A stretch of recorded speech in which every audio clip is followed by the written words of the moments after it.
everyone, it's Jack from Cultaholic.com and it's time to light the fuse. Light the fuse. Dynamite. It's exciting. That's right, it's been another explosive week of AEW Dynamite action, but how good was the show? You know there's only one way to find out, and that is by assigning each individual segment a lovely individual grade. That's right, it's time for AEW Dynamite Graded.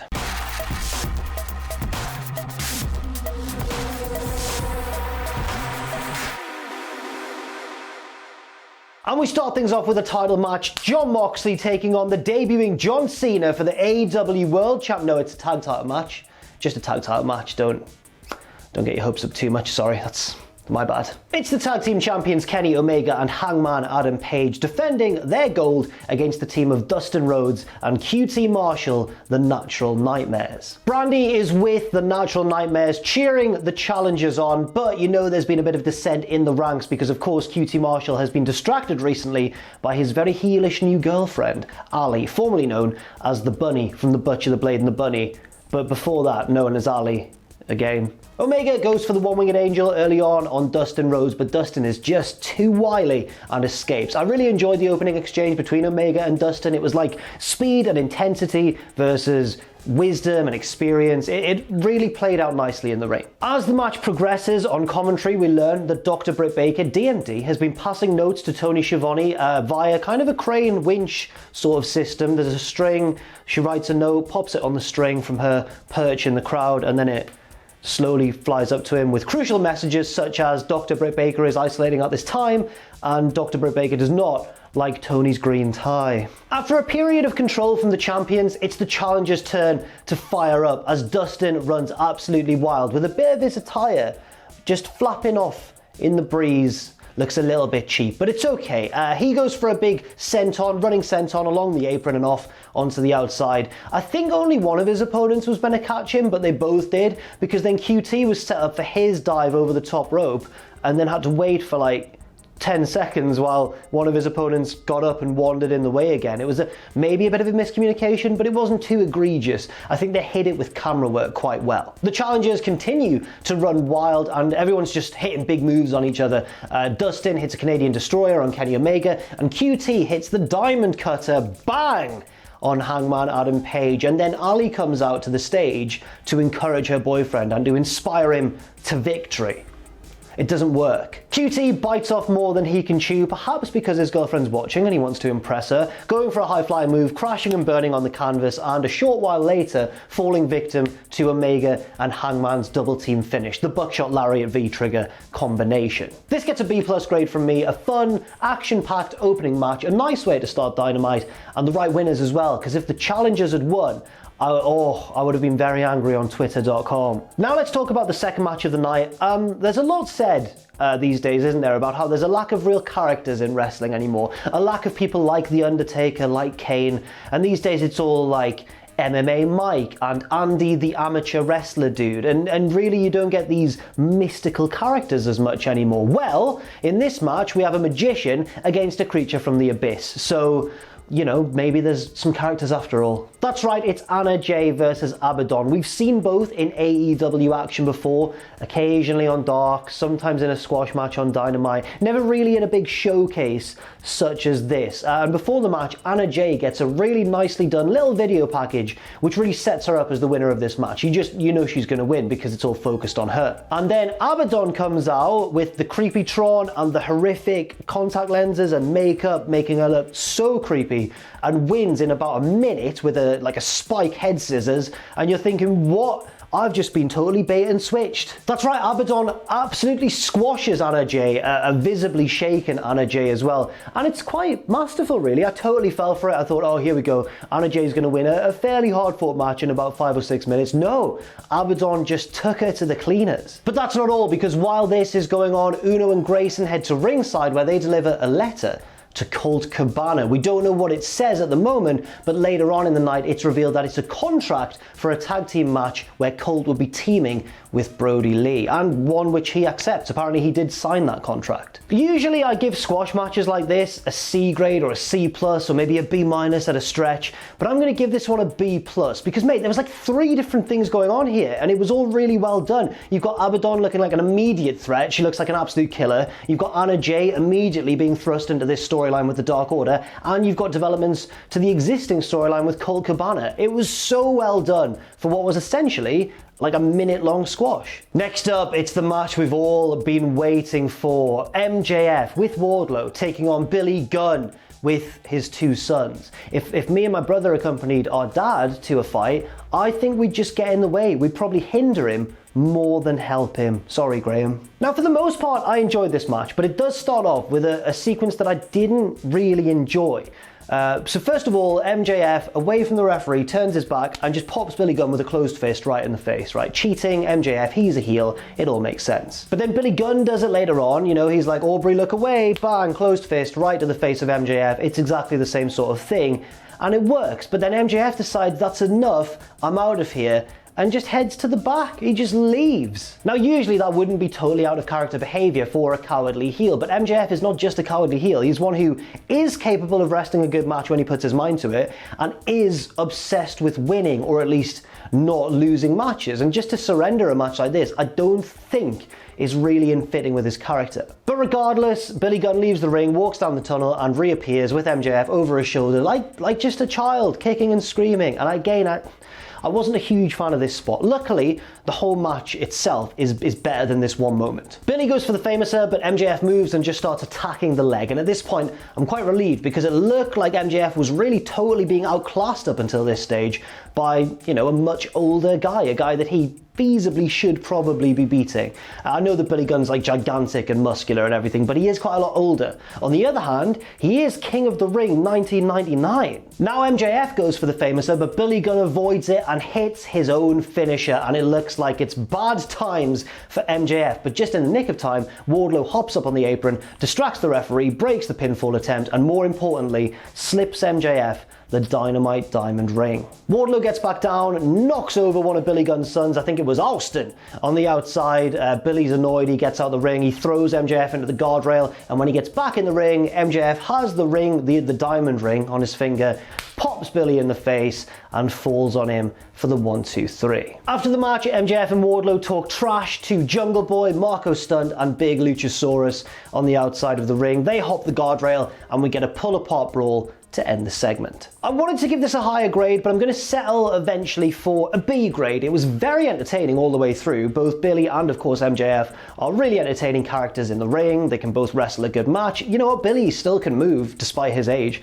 But at the same time, I just felt like in the opening stages, MJF was being treated a little bit worse than he should be, given his prominence in AEW. Apart from that, a very entertaining match, and I think a B grade is probably fair. Now we get a couple of segments that are too short to grade, but are worth mentioning in the terms of wider storylines. First of all, JR goes now backstage with Alex Marvez, who's with 2 very sexy men, which is the best like throwing to the back link I've ever heard. It's Jericho and Sammy Guevara. They basically talk about why they beat up Orange Cassidy. He had the audacity to interrupt the Inner Circle twice in recent weeks, and he's going to pay for it even more when they beat the Best Friends in the main event and take their tag title shot from them. Then we head back to ringside where Tony is stood with Dr. Britt Baker. She's in her private, vehicle, the back of the truck thing, on her wheelchair. Reba's driving the vehicle, of course. She's just waiting in the driver's seat, ready to drive off at a moment's notice. Tony points out that Penelope Ford has secured a women's title shot against Nyla Rose for Fyter Fest, and Britt Baker's really annoyed, not because she hates Penelope Ford or anything,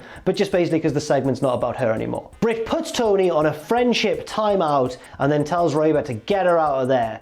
Reba takes a little while to pull away, and the camera pans round and we see that it's not Reba at all, it's Big Swole, and she goes, "Where to, Doctor?" like what Undertaker did with Stephanie when he kidnapped her. It's a nice, you know what? I think that's quite funny. Yes, it's stupid, but it was a nice throwback in my opinion. You might have found it stupid, and if so, that's fair enough, because that Viking Raiders Street Profits segment of Backlash made me far angrier than it should have done for a stupid wrestling segment, so I empathise with your frustration if you found this stupid as well. Next up, it's time for Cody's open challenge. He hits the ring, adrenaline in his soul, every thought out of control.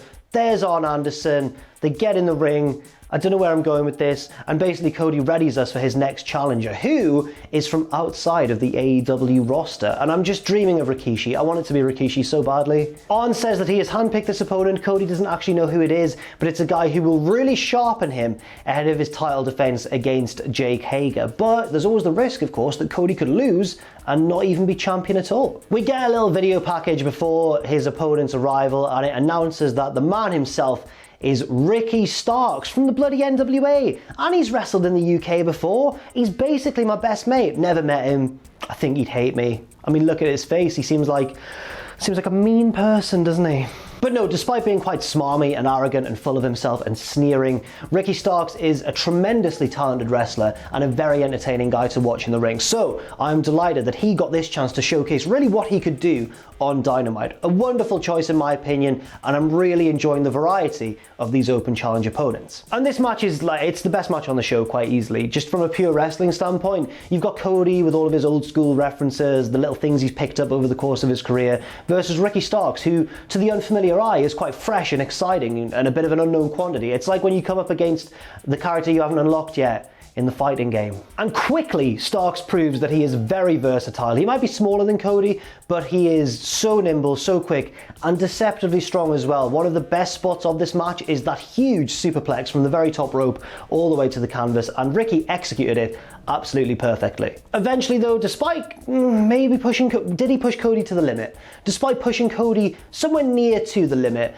Ricky Starks was unable to pick up the victory. A slightly predictable finish, granted, with Cody spiking him right on his head, great sell, with the crossroads and retaining the TNT Championship. I'm going to give this match an A- grade. As I mentioned, it was the best wrestling match on the show. At the same time, you could argue, these challenges fall down a little bit because the winner is very predictable, especially when Cody has a pay-per-view opponent lined up. We know he's not going to lose that belt yet. On the other hand though, I'm continuing to look at these open challenges in a positive light. It's shone a bit of a spotlight on people who we might not see usually in a singles capacity, such as Mark Quinn, or people who are probably going to be an AEW star of the future, such as Jungle Boy, or in this case, somebody who many wrestling fans are already familiar with, but many may have never seen wrestle a match before. So I think these are a good device, and I am looking forward to seeing more of Ricky Starks in the future. So it totally did its job for me. Next up, we get those bloody Young Bucks taking on... I sounded like I was really attracted to them there. They're just so rugged. The Young Bucks taking on Jimmy Havoc and Kip Sabian, accompanied as always, of course, by the new women's #1 contender, Penelope Ford. And before the match, the referee finds a pair of pliers in Jimmy Havoc's attire, hidden cunningly. What are you like, Jimmy? You're such a little rascal, really, trying to maim your opponents like that. And the Bucks dominate most of this match with excellent fast-paced double team action like they do, but they occasionally stop to argue with the Butcher and the Blade, who are watching on from the front row. Eventually, the Butcher and the Blade hop the barricade, get on the apron, and distract not only the ref, but Nick Jackson as well, allowing Jimmy Havoc to just nail Matt Jackson's notoriously sore ribs with a wet floor sign and pick up a near fall. So, because the Butcher and the Blade are now ringside, it only makes sense for FTR to come out and stand in the Young Bucks corner to even the odds. And they do a really bad job because Havoc and Sabian get a lot of near falls around this sort of time. One, after some blatant Penelope Ford interference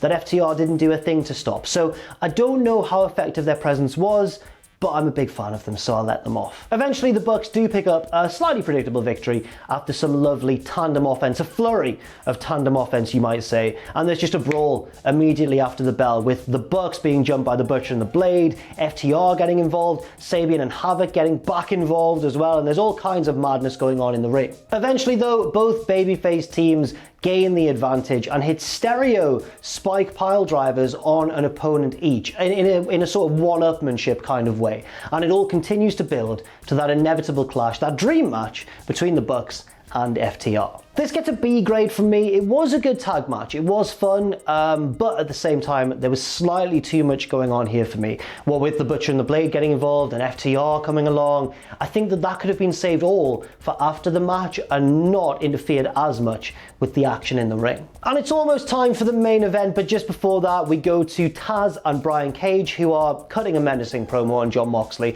Nothing groundbreaking said here, but it's a nice reminder of the main storyline, I think, heading into Fyter Fest. And also, are they near the same overpass where we saw Lance Archer recently beating up just a random luchador?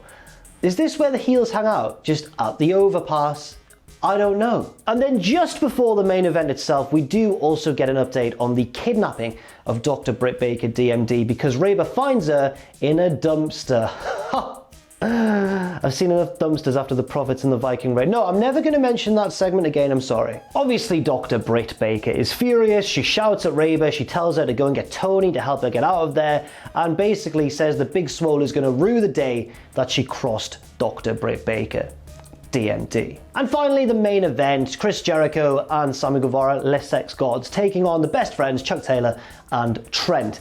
If the Best Friends lose, then Jericho and Sammy become the new #1 contenders. And because this is the main event, and because it feels like a pivotal storyline moment, I mean, Matt Hardy's on commentary, for example, I just was worried that Jericho and Guevara were going to easily win here and just take the Best Friends title shot away, which would have been a shame. But instead, the Best Friends just come out of the gate firing on all cylinders, looking for revenge for their friend Orange Cassidy. It's truly heartwarming to see. But Jericho turns the tide with a sneaky bat shot, not only out of the view of the referee, but out of the view of those watching on TNT who weren't paying enough attention to the double box because it was during a commercial break. The heels grind the faces down, but bravely, once again, those brave Best Friends, my brave boys, fight their way back into the match. Chuck Taylor takes Jericho to the outside, grabs a chair and looks to just take him out, but the referee's like, no, we're not having that. No chairs are allowed in professional wrestling, mate. Unfortunately, this referee distraction allows Sammy Guevara to nail Trent with the bat in the gut and head up top for the shooting star press. 1, 2,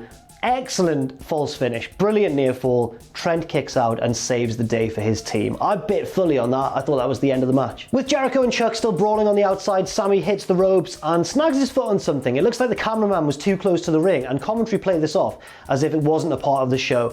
Sammy stumbles back into the center of the ring, and that's enough for Trent to nail his finisher and pick up the lovely big win. And the Best Friends are still #1 contenders. But then the cameraman gets in the ring, and of course, it's Orange Cassidy, and he just goes straight for Chris Jericho. He wants revenge. He tackles him to the floor, is laying in right hands. We've never really seen Orange Cassidy this intense before, not even in that match with Pac, really. Yes, he was trying to wrestle well, but he didn't have the anger that he was demonstrating here. Cassidy backs up a little bit, leaps and nails his excellent Superman punch. It's always so clean looking. Jericho tumbles out of the ring, and the Best Friends, all three of them, the Best Friends and Orange Cassidy, all hug to end the show. It's a happy ending on Dynamite. Get it. This gets a B+ grade. It was a decent match. The raised stakes helped with the #1 contendership on the line, and I'm very much looking forward to Orange Cassidy versus Chris Jericho, which was confirmed shortly after this. Overall, now everyone knows that I often give Dynamite either a B+ or an A- because that's just sort of the level that I think the show is quite consistently good at hitting. I really wanted to give this one an A- because I just really enjoyed the show. It was a very easy watch. There was lots of variety everywhere. Even without a big signature standout moment that stole the show, it still felt like a very solid one throughout. Unfortunately though, I am going to knock it down to a B+ grade, just because a lot of the results of a lot of the matches felt really predictable. Apart from, I guess, that Anna Jay one, and maybe the main event as well, you know what, maybe it wasn't as predictable a show as I originally thought. But it didn't quite have the spark and the snap of a usual, like, high quality Dynamite. It was still a very good show with a few little flaws here and there. One thing I will say though, one big positive in AEW's favor right now is that loads of people on their roster seem to have something going on. There's storylines for everyone. It's a bit Attitude Era-esque in a good way. So that's it for the show. Thank you very much for watching. Let me know what you thought of Dynamite in the comments section down below. I've been Jack from Cultaholic.com. Do stay safe out there, stay positive, and I'll see you very soon.